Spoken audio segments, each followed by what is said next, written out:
आरएसओएस की परीक्षा में गणित विषय का आज हमारा चैप्टर नंबर 8 है प्रतिशत और इसके अनुप्रयोग, जिसके सवाल परीक्षा में 4 नंबर के आते हैं। प्रतिशत और इसके अनुप्रयोग में हम कुछ बेसिक चीज़ें हैं जिन्हें समझेंगे, जैसे प्रतिशत एक भिन्न का तथा दशमलव का आपस में परिवर्तन, विलोम, क्रय विक्रय, मूल्य, लाभ हानि, साधारण ब्याज, चक्रवृद्धि ब्याज, तिमाही संयोजित, छमाही संयोजित, वार्षिक संयोजित है तो बढ़ोतरी तथा अवमूल्यन की दर। इन सभी बेसिक टॉपिक्स को हम इस चैप्टर में पढ़ेंगे और इसी चैप्टर में से मैंने कुछ इंपॉर्टेंट क्वेश्चंस को छांटकर अलग किया है, जिसकी प्रैक्टिस हम करेंगे। सबसे पहले हम प्रतिशत को देखते हैं।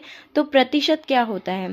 प्रतिशत को प्रत्येक 100 में से काउंट किया जाता है, यानी कि जिस भिन्न का हर 100 हो तो प्रतिशत के रूप में पढ़ी जाती है। जैसे यहाँ पे मैंने एक एग्जांपल लिया 30/100, तो हम जिसका हर कितना हो 100 होता है उसे हम प्रतिशत के रूप में पढ़ते हैं। दूसरा है यदि एक अनुपात जिसका दूसरा पद 100 है वह भी प्रतिशत कहलाता है। इसको एक एग्जांपल से हमने लिया कि 23/100। अब इसका एक पद क्या है हमारा 23 और दूसरा पद क्या है हमारा 100, अर्थात अगर अनुपात में दूसरा पद 100 होता है तो उसे भी हम क्या पढ़ते हैं?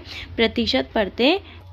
इसके बाद हम सबसे पहले भिन्न को प्रतिशत में बदलना सीखेंगे। अगर हमारे पास कोई भिन्न होती है तो उसे हम प्रतिशत के रूप में किस प्रकार लिखते हैं? तो देखिए, भिन्न को प्रतिशत में बदलने के लिए 100 से गुणा करते हैं, यानी अगर हमारे पास कोई भिन्न है और उसे हमें प्रतिशत में बदलना है तो हम उसको 100 से गुणा करते हैं। जैसे हमारे पास एक उदाहरण है 23/50। अब इसे ये एक भिन्न है तो इसे हमें प्रतिशत में बदलना है, तो हम क्या करेंगे 23/50 को 100 से गुणा करेंगे। तो जब मैंने इसको गुणा किया तो हमें पता है कि अंश और हर में अगर 0 होते हैं तो उसे हम आपस में काट देते हैं। तो यहाँ पे मैंने एक 0 से एक 0 को काट दिया। फिर 5 के पाड़े में 10 आता है तो 5 एकम 5 और 5 दूनी 10 काट दिया। तो यहाँ पे मेरे पास में 23 और 2 बचे। 23 को जब 2 से गुणा किया तो मेरे पास 46 आया, यानी 23/50 को जब प्रतिशत में बदला तो उसका आंसर कितना आया? 46%। इसी प्रकार दूसरा होता है हमारा कि एक दशमलव को प्रतिशत में बदलना। अगर कोई संख्या आपके पास में दशमलव में दी गई है तो उसे हम प्रतिशत में किस प्रकार बदल सकते हैं? तो देखिए, जैसे हम सबसे पहले क्या करेंगे, दशमलव को भिन्न में बदलेंगे। तो दशमलव को जब हम भिन्न में बदलते हैं तो जितनी पीछे से इकाई अंक से जितनी संख्या के बाद पॉइंट होता है हम उस संख्या में हर में उतने ही एक के साथ 0 लगा देते हैं। तो हम देखेंगे कि इकाई अंक से पॉइंट जो है 2 स्थान बाद में है, यानी 1 और 2, तो हम इसके हर में 2 0 लगा देंगे।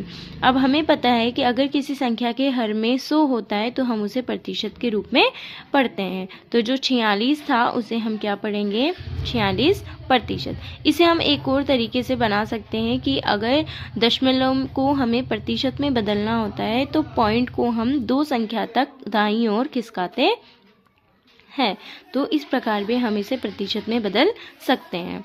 नेक्स्ट होता है हमारा प्रतिशत को दशमलव में बदलना। ये हमने दशमलव को प्रतिशत में बदला, अब हम प्रतिशत को दशमलव में बदलेंगे। तो देखिए, मैंने यहाँ पे एक उदाहरण लिया 23%, इसको मुझे बदलना है दशमलव में। तो अभी जैसे मैंने आपको बताया कि 23% का मतलब होता है इसके हर में कितना है? 100 है, तो 23/100। अब जैसे हमने यहाँ पे दशमलव को भिन्न में बदला था उसी प्रकार हम भिन्न को दशमलव में बदल सकते हैं, यानी यहाँ इसके नीचे 2 0 है तो हम इसके इकाई अंक से 2 संख्या छोड़कर पॉइंट लगा देंगे। तो यहाँ पे मैंने 3 1 2 संख्या छोड़कर पॉइंट लगा दिया। नेक्स्ट है हमारा प्रतिशत को भिन्न में बदलना, यानी 24% मैंने एक उदाहरण लिया है, अब मैं इसको भिन्न में बदलूंगी। तो मैंने अभी जैसे समझाया कि अगर हमें प्रतिशत को भिन्न में बदलना है या भिन्न को प्रतिशत में बदलना है तो बट्टे में अगर 100 होता है तो उसे हम प्रतिशत के रूप में पढ़ते हैं। तो यहाँ पे हम प्रतिशत का चिन्ह हटा के बट्टे में 100 लगा देंगे। और अगर इसे हमें दशमलव में बदलना है तो सेम वही प्रोसेस जो हमने ऊपर किया था, नीचे जो 2 0 थे तो ऊपर इकाई अंक से 2 संख्याओं के बाद में हमें पॉइंट लगा देना है। नेक्स्ट है हमारा क्रय मूल्य। क्रय मूल्य क्या होता है?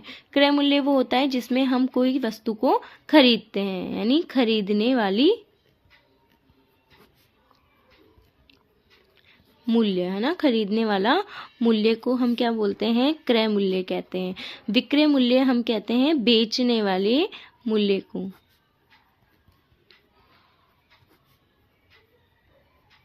अब देखिए इसको एक उदाहरण से समझते हैं। मान लीजिए ये एक पेन है। अब इस पेन को मैंने खरीदा 5 रुपए में, तो 5 रुपए में इस पेन को मैंने खरीदा और 7 रुपए में बेच दिया। अब जितने रुपए में मैंने इस पेन को खरीदा, तो खरीदने का मूल्य मतलब क्रय मूल्य, और जितने पैसे में मैंने इसको बेचा मतलब विक्रय मूल्य। तो क्रय मूल्य मतलब खरीदने वाला मूल्य और विक्रय मूल्य मतलब बेचने वाला मूल्य। नेक्स्ट है हमारा लाभ और हानि। लाभ का मतलब होता है मुनाफा। मतलब जैसे अभी मैंने पेन का उदाहरण लिया, तो मैंने इसको 5 रुपए में खरीदा और 7 रुपए में बेचा, तो यहाँ पे क्या हुआ, मेरे को ज़्यादा पैसे मिले बेचने पे। इसका मतलब ये है कि क्रय मूल्य से अगर विक्रय मूल्य ज़्यादा होता है तो हमें क्या होता है, लाभ।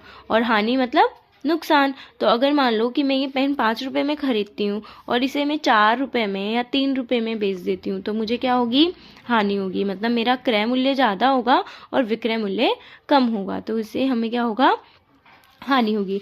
अगर हमें लाभ को प्रतिशत में ज्ञात करना है तो हम कौन सा सूत्र लगाते हैं, लाभ बटा क्रय मूल्य गुणा 100 और लास्ट में प्रतिशत। अगर मान लीजिए मैंने कहा कि मैंने 5 रुपए में ये पेन खरीदा और 7 रुपए में बेच दिया, तो अब इसका मैंने पूछा कि बताओ मुझे कितना प्रतिशत लाभ हुआ। तो जब हम लाभ को प्रतिशत में ज्ञात करेंगे तो हम ये वाला सूत्र लगाएंगे, जिसमें ऊपर हमें कितने रुपए का लाभ हुआ वो लिखेंगे और नीचे हमने वो वस्तु कितने रुपए में खरीदी थी वो मूल्य रखेंगे और उसे हम 100 से गुणा कर देंगे, तो हमारे पास में लाभ का प्रतिशत आ जाएगा। इसी प्रकार अगर हमें हानि का प्रतिशत निकालना है तो हम लाभ की जगह क्या रख देंगे, हानि। तो हानि बटा क्रय मूल्य गुणा 100, तो हमें हानि का प्रतिशत ज्ञात हो जाएगा। इसके बाद में देखिए, अगर हमें विक्रय मूल्य ज्ञात करना हो, ऐसा हो कि हमारे पास में क्रय मूल्य है और लाभ या हानि है और हमें विक्रय मूल्य ज्ञात करना है, तो हम कैसे ज्ञात करेंगे।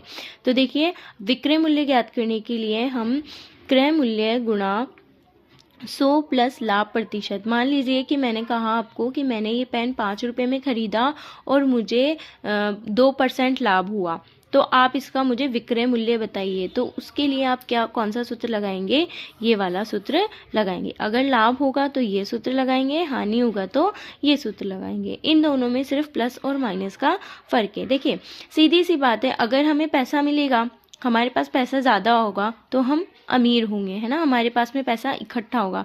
अगर मान लीजिए पैसा हमारा मतलब हमने ज़्यादा पैसों में खरीदा और कम पैसों में बेच दिया, तो हमारे पास जो पैसा था वो भी हमारा खर्च हो जाएगा, इसका मतलब हमारा घटेगा। और अगर हमारे पास एक्स्ट्रा पैसा आएगा तो जुड़ेगा।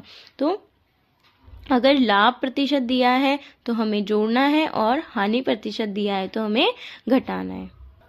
इसी प्रकार अगर हमें क्रय मूल्य ज्ञात करना होगा तो अब की बार हम कौन सा मूल्य रखेंगे, यहाँ पे विक्रय मूल्य। और पीछे हम जब विक्रय मूल्य ज्ञात कर रहे थे तो कौन सा मूल्य रख रहे थे, क्रय मूल्य रख रहे थे। ठीक है, तो क्रय मूल्य ज्ञात करना हो तो हम क्या करते हैं, विक्रय मूल्य को 100 से गुणा करते हैं बटा 100 प्लस लाभ प्रतिशत। इसमें भी सेम वही चीज़ें, अगर लाभ होगा तो हम प्लस करेंगे और हानि होगा तो माइनस। बाकी सारा सूत्र कैसा रहेगा, समान रहेगा।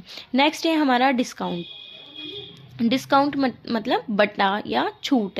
यानी हम कोई चीज़ खरीदते हैं तो हमें उस पर, जैसे हम कोई दवाइयाँ वगैरह खरीदने जाते हैं तो मेडिकल वाले कहते हैं कि मैंने आपको 10% डिस्काउंट दिया है। तो डिस्काउंट का मतलब हो गया कि अगर हम इसे हिंदी में समझे तो छूट या बटा, कि आपको कितने पैसे उसने कम किए, कितने प्रतिशत में उसने पैसे कम किए, तो उसे हम क्या कहते हैं, डिस्काउंट या बटा। नेक्स्ट है हमारा अंकित मूल्य या फिर MRP। अब हम कोई भी वस्तु खरीदने जाते हैं तो उसका हम MRP रेट देखते हैं। MRP मतलब उस वस्तु पर कितने रेट लिखी हुई है, तो उसे हम कौन सा मूल्य कहते हैं, अंकित मूल्य। नेक्स्ट है हमारा वास्तविक मूल्य, वास्तविक विक्रय मूल्य। यानी वास्तविक विक्रय मूल्य का मतलब होता है कि जब MRP लिखी होती है किसी वस्तु पे तो उस पे भी हमको जो शॉपकीपर होता है वो हमें छूट देता है। तो MRP पे छूट देने के बाद में वो वस्तु हम कितने में बेचेंगे वो मूल्य आपका क्या कहलाएगा, वास्तविक विक्रय मूल्य।